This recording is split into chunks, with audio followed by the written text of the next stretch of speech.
আসসালামু আলাইকুম রহমতুল্লাহ। যেগুলো আগে ধরেছে এগুলো মাশাআল্লাহ কালারও চলে আসছে,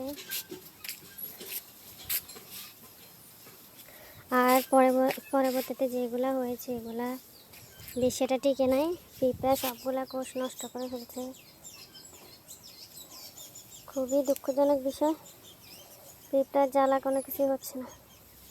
পিঁপড়া এমন একটা অবস্থা, কি বলবো, সবগুলাই নষ্ট করে দিয়েছে।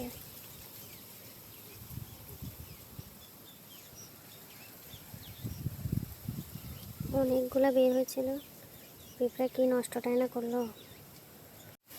8-9টা ড্রাগন ফুল নষ্ট করে ফেলেছে পিঁপড়া।